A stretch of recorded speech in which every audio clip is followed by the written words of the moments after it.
जय श्री राम जय हनुमान।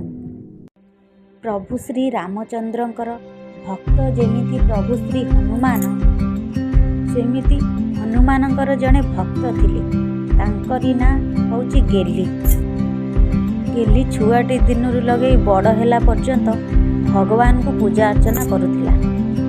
सबुदिन परी आज भी से पूजा सारी घर को फेरिला बेले बाट भूली जंगल रास्तार हजिगला। बाट पाइला नहीं घर को जीवाई। गोटे गछ मूले बसी कांदीबाकू लागिला। ठीक सेतिकी बेले गोटे राक्षस आसी ता आगरे पहुँचीगला। किंतु राक्षस जानी प्रभु श्री हनुमान होउचंती संकट मोचन। से समस्तंकर संकट को दूर करदेवे। भूत को देखी गेलीर होश उड़ीगला। ठीक सेतिकी बेले गेलीर सान भाई आसी प्रभु श्री हनुमान को जणाइला। प्रभु श्री हनुमान राक्षस को मारी गेली आउ ता भाई को बंचाइले। ठीक 12टा राति रे से भूत सबुबेले बाहरे।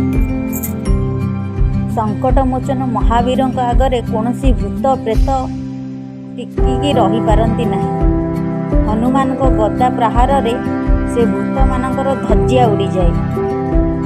भूत जेते डराइले भी गेली आउ ता भाई जमा डरिले नहीं। पुणी ताको घर को जीवाकू लागिले। डरी डरी गेली आउ ता भाई घरे सब कथा जणाइले। घरे समस्ते एक कथा जानी प्रभु श्री हनुमान खुशी होई हनुमान को पूजा अर्चना रे लागिगले। प्रभु को पूजा अर्चना करी एड़े बड़ विपदरू गेली रक्षा पाई पारिले। तेणुकरी समस्त आम कहूचु प्रभु श्री हनुमान को पूजा अर्चना करते। आउ सब विपदरू रक्षा पाते। जय श्री राम जय हनुमान।